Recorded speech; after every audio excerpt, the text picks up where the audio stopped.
دوسرا منجن انجینئر علی مرزا کا بکتا ہے علماء دیوبند کے عقیدے.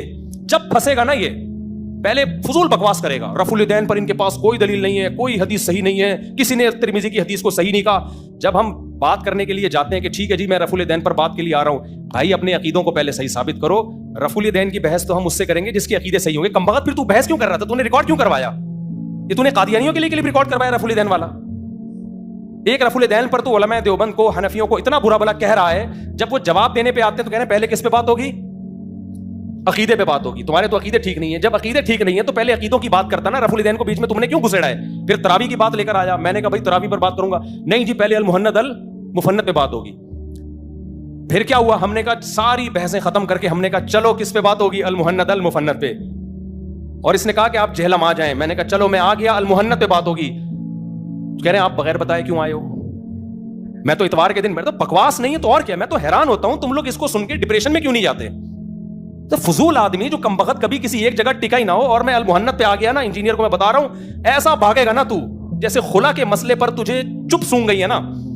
خلا پہ میں نے 1 گھنٹے کا کلپ ریکارڈ کروایا نا, اس کے بعد سے ایسا خاموش ہے اور اتنا بڑا جھوٹ بولا اس شخص نے. اس نے کہا ہے کہ مفتی صاحب نے اپنا نوالا میرے منہ میں ڈالنے کی کوشش کی ہے. میں نے تو یہ دعویٰ کیا ہی نہیں. یار تم صبح و شام پوڈ کاسٹ میں بھی کہہ رہے ہو کہ عورت یک طرفہ خلا لے سکتی ہے, شوہر راضی نہ بھی ہو تو بھی خلا لے سکتی ہے. صبح و شام تمہارے دعوے ہیں, میں نے تمہارے کلپ چلائے, اور تم پھر کس منہ سے کہہ رہے ہو کہ میں نے یہ دعویٰ کیا ہی نہیں ہے. اور کیسے بے شرم لوگ ہیں جو سامنے بیٹھے ہوئے ہیں, وہ کیوں نہیں پوچھتے کہ یار ہم تجھ سے قرآن و سنت سیکھنے کے لیے آتے ہیں. مفتی صاحب نے 1 گھنٹے کا خلا کا ریکارڈ کروایا, تو اس کا ترجمہ تو نے غلط کیوں کیا آیت کا, اس کا تو پہلے جواب دینا, پھر ہم تجھے آگے چلنے دیں گے. اور یہ تو نے کیسے زنا کے اڈے کھول دیے کہ جب چاہے عورت کو طلاق دے سکتا ہے, اگرچہ گناہ ہوگا لیکن دے سکتا ہے. یہ کیسے تو نے کہہ دیا؟ اب اس کا جواب دینا. اسی طرح سے ریکارڈ کروانا جیسے مفتی صاحب نے ریکارڈ کروایا. سامنے بیٹھے ہوئے بھی, جیسے قرآن کہتے ہیں نا ضعف الطالب والمطلوب, جو بتوں کی پوجا کرتے ہیں وہ بھی کمزور لچڑ, اور وہ بت بھی کیا ہے؟ کمزور اور لچڑ. جو سامنے بیٹھے ہوئے ہیں وہ بھی اندھے مقلد, اور یہ بھی اندھا آدمی ہے. تو پیندرے بدلنے کا ماسٹر ہے. جب کسی مسئلے کا جواب دو پہلے ہی اس پہ بحث ہوگی. پھر ہم گئے نا جہلم, ساری دنیا کو پتا ہے. تمہاری دعوت پہ کیا تھا میں, تمہارے کلپ لوگوں نے تمہیں غیرت دلانے کے لیے چلائے کہ مفتی صاحب کی کرامت ہوگی, کبھی بھی نہیں آئیں گے. پھر میں نے مجھے پتا تھا یہ بہت شرارتی ہے, بہت ہوشیار آدمی ہے, یہ موقع بھاگنے کا تلاش کرے گا, اس لیے میں نے جہلم جاتی اس کے گھر نہیں پہنچ گیا. میں گھر چلا جاتا, کہتا میں تو نانی کے گیا ہوں. یہ کرنا تھا اس انسان نے. یہ کہتا میں تو پھپھو کا گیا ہوں, مجھے کیا پتا تھا. اس لیے میں نے جا کے ریکارڈ کروایا. میں نے کہا 48 آورز میں آپ پازیٹیو رسپانس دیکھ دیں کہ میں بیٹھنے کے لیے تیار ہوں. آپ ٹائم بتا دیں, دن بتا دیں, اگلا ہفتہ ہوگا, 4 دن کے بعد ہوگا. اس سے زیادہ فیئر کوئی ہو نہیں سکتا. اور میں نے بات یہ کی کہ حضرت معاویہ اور المحند, رفع الیدین تو میں لایا ہی نہیں. میں نے کہا بات کس پر ہوگی؟ المحند پہ. خدا کی قسم جس میں کانفیڈنس ہوتا ہے نا اپنے عقیدوں کے صحیح ہونے کا, وہ اس طرح ببانگے دہل جاتا ہے, کھلے عام ویڈیو ریکارڈ کروا کے چینل پہ ڈالتا ہے, 48 گھنٹے کا ٹائم دیتا ہے, بھاگنے کے راستے روک دیتا ہے, پورا آپ کو حق دیتا ہے آپ ہی کے شہر میں جا کے. اور جس کے دل میں کالا ہوتا ہے, جس کے دل میں چور ہوتا ہے, جس نے سوائے فضول باتوں کے کچھ بھی نہیں کرنا, وہ بھاگتا ہے ایسے موقع پہ. تو یہ جو کہہ رہا ہے نا, میں اس کو پکا کر رہا ہوں. یہ جو بار بار کہہ رہے ہیں نا خلا ولا نہیں, یہ تو فروئی مسائل ہیں. رفع الیدین نہیں ہے تو میں المحند پہ, میں اس کو لڑکے مجھے کہہ رہے ریکارڈ کروا دو. میں نے کہا اس کو خوب پکا ہونے دو پہلے, بار بار اس کے منہ سے کہلواؤں گا المحند, اس کے بعد میں المحند پہ تجھے تو ذلیل کرنے والا ہوں نا, تو قوم کو منہ دکھانے کے قابل نہیں رہے گا. لیکن تیرے سامنے جو قوم بیٹھتی ہے نا, وہ تجھ سے بھی زیادہ ذلیل ہے. وہ کہتی ہے بھائی جتنا مرضی ذلیل کر لو, ہم نے انجینئر کے نام کا کلمہ پڑھ لیا. اور المحند پہ بھی میں اس کو ذلیل کرنے والا ہوں انشاءاللہ. المحند پہ تو ہم جب گئے تھے نا جہلم, تو پورا رجسٹر ہمارا تیار تھا, پورے اس کے کلپ نکال کے رکھے ہوئے تھے, پورے عقائد پر جو بھی دلائل ہیں سارے, وہ تو ہمیں تیاری کرنے کی ضرورت ہی نہیں ہے. اس پہ تو میں ٹھک ٹھک اس کی کلپ چلاؤں گا اور دلائل پیش کروں گا, یہ بھاگنے کے قابل نہیں رہے گا. لیکن خلا والے مسئلے پر ہمیں اندازہ ہو گیا کہ اس کے جو فینز ہیں نا وہ انتہائی درجے کے ڈھیٹ ہیں, انتہائی درجے کے ڈھیٹ ہیں. وہ پیچھے ہٹنے کے لیے تیار نہیں ہے. یہ خلا کا مسئلہ جو تم ہے کوئی فروئی مسئلہ تھا, یہ چھوٹا سا زنا کا مسئلہ ہے بھائی. اگر اسلام کے مطابق طلاق نہیں ہو رہی ہے اور آپ نے کہہ دیا کہ ہو گئی ہے, اس کا مطلب جب کسی اور مرد سے نکاح کرے گی وہ زنا کہلائے گا کہ نہیں کہلائے گا؟ آپ عورتوں کے لیے زنا کے اڈے کھول دیے اور آپ کہتے ہیں چھوٹے چھوٹے مسائل ہیں. چھوٹے چھوٹے مسائل ہیں یار. اور کمال دیکھو, یہ سمجھتے ہیں ہم گھننے ہیں, ہم تو دیکھ ہی نہیں رہے. آفیشیل چینل سے ریکارڈ نہیں کروا رہا خلا پہ رپلائی. پیچھے ایک بندہ بٹھایا ہوا ہے, کیمرے سے میری ویڈیو بنا جیسے میں نارملی ایک بات کر رہا ہوں نا, ٹھیک ہے نا, کہ میں نے تو خلا پہ یہ کہا ہی نہیں ہے. اس کا ایک فین کا ویڈیو کلپ آیا تھا میرے خلا والے مسئلے سے پہلے, اور کہا تھا کہ دیکھیں مفتی صاحب ابھی کیا بات کرتے ہیں قرآن و حدیث کے ریفرنس کے ساتھ, دیکھتے ہیں تاکہ ہمیں بھی تو پتہ چلے قرآن و حدیث کیا ہے, کاش پہلے کر لیتے. تو پھر جب میرا کلپ آیا ہے نا, تو میں نے کہا دیکھیں یہ جواب میں کوئی پی گیا بیٹھا ہوا, کل آیا پرسوں کوئی کلپ, اور کہا مفتی صاحب کو چاہیے انجینئر سے معافی مانگے. مجھے اندازہ ہوا, میں نے کہا یہ بڑی ڈھیٹ نسل ہے یار, یہ کیا ہے, یہ بہت ہی کوئی ڈھیٹ نسل ہے, اس کے فینس بھی اور یہ خود تو ہے ہی, بہت ہی کوئی ڈھیٹ نسل اللہ نے پیدا کی ہے. بھائی تم مہند المفند کا مقابلہ نہیں کر سکتے. جب میں بتاؤں گا تو آپ کو پتہ چلے گا علماء دیوبند کے بڑے ہی خاندانی عقائد ہیں, بڑے ہی خاندانی. تو ایسے ہی تھوڑی پوری دنیا میں اللہ نے علماء دیوبند سے کام لیا ہے. پوری دنیا میں تم جہاں جاؤ گے نا علماء دیوبند کے مدارس نظر آئیں گے تمہیں, پوری دنیا میں. ساؤتھ افریقہ میں دنادن بھرے ہوئے ہیں, آسٹریلیا میں بھرے ہوئے ہیں, لندن میں تو اتنے مدرسے علماء دیوبند نے بنائے ہیں کہ فرانس میں اگر کوئی مفتی ملے گا نا, کہاں سے آیا, کہہ رہے لندن سے پڑھ کے آ رہا ہوں. جرمنی میں کوئی مفتی ملے گا, کہاں سے آ رہا ہے, کہہ رہے لندن سے. میں نے کہا لندن میں کب سے مفتی بنانا شروع ہو گئے, ٹھیک ہے نا, کہہ رہے علماء نے بنائے. پوری دنیا میں کام لیا ہے اللہ نے, تو وہ غلط عقیدے رکھیں.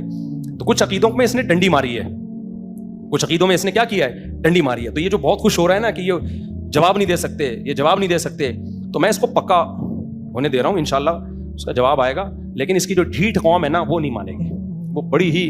تو یہ دعوے پہ ٹکتا نہیں ہے. اس کا سب سے بڑا فالٹ پتہ ہے کیا ہے, تبھی یہ سامنے بیٹھنے سے بھاگتا ہے. کیوں, سامنے جب بیٹھے گا نا تو جس نے اس کو ٹکانا ہوگا وہ اپنی بات ریپیٹ کرتا رہے گا کہ سر یہ میرے سوال کا جواب تو نہیں ہوا, سر یہ میرے سوال کا جواب تو نہیں ہوا, سر یہ میرے سوال کا بار بار ریپیٹ کرے گا, تو پھر آدمی پھنس جاتا ہے.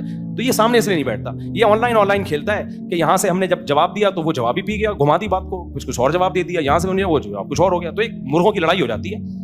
آن لائن بھی یہ فیس ٹو فیس بیٹھنے کے لیے تیار نہیں ہوتا, کیونکہ وہاں بھی آپ پکڑ سکتے ہیں کوئی ثالثی کا کردار ادا کرتا ہے. تو اس لیے یہ بندہ, اس کا کوئی نظریہ نہیں ہے, کسی ایک جگہ یہ ٹکا ہوا نہیں ہے. اس کا کام ہے تخریب کاری, بس وہی ہے شیرہ لگا کے لڑوا کے چلے جاؤ. تو کوئی دکھتا نہیں ہے. تو میں بات دوبارہ کہتا ہوں, یہ دوبارہ چشتی رسول اللہ اشرفی رسول اللہ پہ آ گیا, تو میں اس کا جواب ہی ریکارڈ کروا رہا ہوں. ابھی انجینئر صاحب سے کہہ رہا ہوں کہ آپ بتاؤ, اگر چشتی نے اپنے نام کا کلمہ پڑھایا ہے اور مولانا شریف تھانوی نے اپنے نام کا کلمہ پڑھایا ہے, تو آپ بتاؤ وہ کافر تھے یا نہیں تھے؟ اگر تھے تو پھر میں بھی کافر ہوں. پھر علماء دیوبند تو مولانا شریف تھانوی کو بزرگ سمجھتے ہیں, وہ بھی کافر ہیں. اور اگر نہیں تھے تو آپ کیا تعویل کرتے ہو؟ پہلے آپ وہ خود کر لو, وہ خود تعویل کر لو. آپ جو تعویل آپ کی ہوگی نا وہی کس کی ہوگی؟ ہماری بھی پھر وہی ہے. پھر ہمیں ضرورت ہی نہیں ہے. آپ بتا دو کیا تعویل ہے. آپ کو پتا ہے کہ اس کی تعویل ہے, آپ پھنس گئے ہو کیونکہ اتنے بڑے بڑے چیلنج کر دیے. اب آپ کے لیے ریورس ہونا کیا ہو گیا ہے, بہت مشکل ہو گیا ہے. اس کو کرامت کے بارے میں تمہارا کیا نظریہ ہو گیا نا, مردہ نکل کے آ گیا, مدد کر کے قبر میں واپس چلا گیا. تمہارا کرامت کے بارے میں کانسیپٹ ہے کیا؟ کرامت کی ڈیفینیشن کیا ہے؟ کیا نبی کے دنیا سے جانے کے بعد کرامت کا وجود ختم ہو گیا ہے؟ کرامت اگر مستند ذریعے سے ثابت ہو تو بھی اس کا انکار کیا جائے گا, یا کرامت کی کوئی لمٹ ہے کہ اس حد تک تو کرامت ہو سکتی ہے, اس سے آگے نہیں ہو سکتی؟ آپ پہلے کرامت کے بارے میں, یہ آن لائن ہونا, یہ سامنے بیٹھیں تو مناظروں میں بحث میں سب سے پہلے دعویٰ ریٹن میں لکھوایا جاتا ہے. وہ صدیق آیا تھا نا, حافظ صدیق کیا نام ہے تو اہل حدیث, اس سے میں بار بار کیا کہہ رہا تھا تقلید کے بارے میں, کسی جگہ ٹکو تو صحیح, تمہارا تقلید کی ڈیفینیشن کیا ہے اور اس کے بارے میں نظریہ کیا ہے. کیونکہ اس طرح پینترے بدلتے ہیں لوگ, تو گھماتے ہیں بات کو. دنیا میں کہیں بھی ایسے ڈیبیٹ نہیں ہوتی کہ آپ اپنا دعویٰ تنقیح نہ کرو, منقح نہ کرو, اور آپ جو ہے پھینکتے رہو بیٹھ کے. تو کبھی بھی کوئی بحث انجام تک اس طریقے سے نہیں پہنچتی. آپ کرامت کے بارے میں کیا آپ کا نظریہ ہے, تو یہ آپ کو جواب دینا پڑے گا, اس کے بعد ہم آپ سے بات کریں گے, کیونکہ آپ کا وہی نظریہ ہے جو ہمارا ہے. لیکن جب وہ دیوبندیوں کے اگینسٹ جا رہا ہوتا ہے تو پھر آپ کا وہ نظریہ نہیں ہوتا. جب ان کے فیور میں جا رہا ہوتا ہے تو پھر آپ کا, جب اگینسٹ جا رہا ہوتا ہے تو پھر وہ آپ کا نظریہ نہیں ہوتا, فیور میں جا رہا ہوتا ہے تو آپ کا بھی وہی نظریہ ہوتا ہے. تو یہ کسی ایک جگہ ٹکنے والا آدمی نہیں. حضرت معاویہ کے بارے میں بھی کتنی دفعہ ہم جواب ریکارڈ کروا چکے ہیں, لیکن بندہ ٹکے تو صحیح نا ایک جگہ. میں نے بھی کہا نہیں ہے کہ یار حضرت معاویہ کو پھر آپ کیوں نہیں مانتے فاسق. حضرت علی کے خلاف اگر وہ تلوار اٹھا رہے ہیں اور ناجائز تلوار اٹھا رہے ہیں, ہم تو کہہ رہے ہیں دفاع میں اٹھائی ہے اور اجتہادی غلطی میں. آپ اگر اجتہادی نہیں مانتے تو آپ بولو نا فاسق ہے وہ. پھر امام بخاری نے ان سے حدیث لے کر غلط کیا, امام بخاری کو بولو میں نہیں مانتا. یہ تو منافقت ہے کہ امام بخاری کو چونکہ آپ نے بابا بنا لیا ہے, تو جہاں امام بخاری کو فیور جائے گا وہاں آپ معاویہ رضی اللہ تعالیٰ عنہ کو عادل کہتے ہو, جہاں امام بخاری کے فیور نہیں جا رہا وہاں پینترا بدل لیتے ہو. تو آپ کو تو ایک جگہ ٹکتے ہی نہیں ہو بھائی. شیعہ اس میں صاف کہتے ہیں ہم امام بخاری کو نہیں مانتے. امام بخاری جو حضرت معاویہ سے حدیث لائے ہیں, شیعہ کہتے ہیں غلط کیا, حضرت معاویہ سے حدیث لینا جائز نہیں ہے. آپ دونوں طرف سے پیڑے کھا رہے ہو, ٹھیک ہے نا. معاویہ کو برا بھلا بھی کہتے ہیں رضی اللہ عنہ, اور ان کو رضی اللہ عنہ بھی لگا رہے ہیں ان کے ساتھ, اور پھر ہم کہتے ہیں آپ رضی اللہ عنہ لگا کے کیا تعویل کر رہے ہیں ان کے عمل کی. تعویل آپ کرتے نہیں ہو, کیونکہ اگر آپ تعویل کرو گے تو حضرت معاویہ کی مخالفت کا پھر آپ کے پاس کوئی راستہ رہے گا نہیں. نہ آپ تعویل کر رہے ہو, آپ کہہ رہے ہو غلط بھی کیا, پھر رضی اللہ عنہ بھی لگانے کا تکلف کر رہے ہو, پھر ان سے حدیث لینا بھی جائز سمجھ رہے ہو, حالانکہ غیر عادل سے حدیث صحیح حدیث نہیں ہوتی. بخاری میں ان کی حدیث آنا جائز ہی نہیں تھا پھر, کیونکہ امام بخاری نے کہا تھا, دعویٰ کیا کہ میں اپنی بخاری میں صحیح حدیثیں لے کر آؤں گا, اور عادل کی حدیث صحیح ہوتی ہے, فاسق کی حدیث صحیح نہیں ہوتی. تو ان سب باتوں کا آپ کے پاس کوئی جواب نہیں ہے. تو ایسے جب تک کوئی دعویٰ منقع نہ ہو بھائی, بحث کبھی نہیں کی جاتی ہے. اس کا مطلب آپ ایک ایسی جنگ میں اپنے آپ کو ڈال رہے ہو جو سوائے مرغوں کی لڑائی کے اور کچھ بھی نہیں ہے. مرغے دیکھنے ہو تو ہمارے آ کے دیکھ لیا کرو, مرغے ہم لڑا کے دکھا دیں گے ایسے لڑتے ہیں مرغے. اور میں المحنت پہ بھی ریکارڈ کرواؤں گا, آپ بے فکر رہیں, اس کو بولنے دو ابھی. کہہ رہا ہے دیکھنا المحنت, اور پھر یہاں سے بھی بھاگے گا. پھر پتہ کیا کہے گا, اصل میں یہ تو اصولی عقیدے نہیں ہیں, اصل میں تو پہلے حضرت معاویہ کے مسئلے پہ آنا چاہیے. پھر جب حضرت معاویہ پہ آئیں گے تو کہے گا اصل میں تو پہلے وہ قبر سے ٹھنڈی ملنے والے مسئلے پہ آنا چاہیے. وہ ٹھنڈی بٹھنی کا بھی کوئی واقعہ ہے, پہلے اس پہ آنا چاہیے. پھر کہے گا یہ تو مدرسوں میں جو بدکاری ہوتی ہے, پہلے مدرسے تو ٹھیک کرو اپنے. پھر ہم کہیں گے جب کالج یونیورسٹیوں میں تو بھائی یہ کیسز زیادہ ہیں, تو پھر اصل میں پہلے اس مسئلے پہ آنا چاہیے. پھر اصل میں تو گنجے, کتنے گنجے ہیں جن کے سر پہ بال نہیں ہے, پہلے ہمیں ان کے سروں پہ بال نکالنے کی فکر کرنی چاہیے. کتنے کنوارے ہیں سوسائٹی میں, ان کی شادیاں نہیں ہو رہی, پہلے ان طلاق یافتہ عورتوں کی اور کنواروں کی شادیوں کی فکر کرنی چاہیے. بھائی جان آپ کو کسی کی بھی فکر نہیں ہے, آپ کو اپنی عزت بچانے کی فکر ہے بس. یہاں سے موقع ملے ادھر ٹن مارا, ادھر سے موقع ملے ادھر ٹن مارا, تو ٹکتا ہی نہیں ہے بندہ. وہ ایک خاتون گئی, پنجابی خاتون تھی, تو انگلش آتی نہیں تھی, تو ڈاکٹر سے جا کے کہنے لگی ڈاکٹر صاحب یہ جو میرا منڈا ہے نا, یہ نہ سلیپتا ہے نہ ایٹدا ہے, نہ سلیپدا ہے نہ ایٹدا ہے, بس ویپدا ہی ویپدا ہے. صحیح, نہ ایٹدا ہے نہ سلیپدا ہے, بس ویپدا ہی ویپدا ہے. تو یہ جو چونچو کا مربع ہے نا, یہ انجینئر علی مرزا کا دوسرا نام ہے, چونچو کا مربع, کہ ایک مختلف چیزوں کا ایک پراگندہ خیالات کا ایک مجموعہ ہے جو کسی ایک جگہ کبھی بھی نہیں ٹکتا. تو ایسے آدمی سے کبھی بحث نہیں ہو سکتی جو کسی ایک جگہ ٹکے ہی نہیں. اس کو ایک جگہ پہلے ٹکانا پڑتا ہے کہ بھائی تیرا دعویٰ کیا ہے, تو ٹک جا اس میں. تو المحنت المفنت پہ جب میں انشاءاللہ ریکارڈ کرواؤں گا تو میں اس سے کچھ سوالات پوچھوں گا کہ یہ نظریہ غلط ہے تو صحیح کیا ہے, آپ وہ بتاؤ, اور پھر اس غلط کے بارے میں آپ کی رائے کیا ہے. جو یہ نظریہ غلط رکھتا ہے وہ کیا ہے, شرن گمراہ ہے, کیا ہے, کافر ہے یا بدعتی ہے, کیا ہے. تو میں ایسے نہیں چھوڑوں گا انشاءاللہ. تو میں اصل میں ان کی طرح فارغ نہیں ہوں. مسئلہ سارا یہ ہمارے بیسیوں کام ہے, اصلاحی بیانات ہوتے ہیں, تو اس کی طرح فارغ ہوتا ہے. اس کا تو پورا ہفتہ وہی کرتا رہتا ہے, پھر لا کے اتوار والے دن پھینک کے چلا جاتا ہے. سامنے جو بیٹھے ہوئے ہوتے ہیں بیچارے سیدھے سادھے سے لوگ ہیں, بے وقوف لوگ ہیں, سامنے کسی پڑھے لکھے کو بھی نہیں بیٹھنے دیتا. ہم نے کتنی دفعہ کوشش کی ہے کہ بھائی میں سوال لکھ کے دیتا ہوں, آپ جاؤ اکیڈمی میں یہ سوال پوچھو. پھر میں نے لڑکوں کو کہا جب یہ سوال پوچھو گے نا, دیکھنا یہ الٹا گھما کے یہ جواب دے گا, تو پھر آپ نے اگلا سوال یہ پوچھنا ہے, پکڑ کے رکھنا ہے. لیکن پھر ہمیں پتا چلا بھائی ایسے فیئر سوالات کی اجازت نہیں ہے وہاں. سلیکٹڈ سوالات ہوتے ہیں کہ تجھے یہ پوچھنا ہے, یہ بالکل ایسے ہی ہے جیسے, بس یہ بتا کے میں اپنے بیان ختم کرتا ہوں, بہت ٹائم ہو گیا. ایک تھا وہ ایک گاؤں میں نا, کہ وہ نہیں ہوتے بڈیرے ہوتے ہیں, سردار ہوتے ہیں, پرانے زمانے میں وہ بڑا بیوقوف سردار تھا. اس نے اپنا ایک ملازم رکھا ہوا تھا.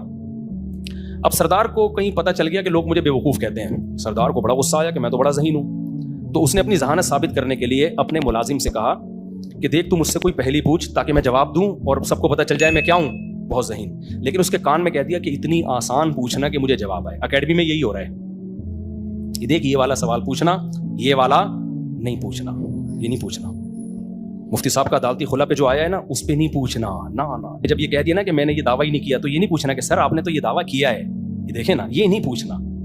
تو اب اس سیٹھ نے ملازم سے کہا, گاؤں کے سردار نے, کہ دیکھ مجھ سے کوئی پہلی پوچھ, لیکن میں پہلے بتا دوں, کان میں بتا دیا اس کے, آسان سی پوچھنا جس کا جواب مجھے آتا ہو, نہیں آیا نا تیری گردن اڑا دوں گا میں. مجھے جواب نہیں آیا تو کیا اڑا دوں گا, گردن.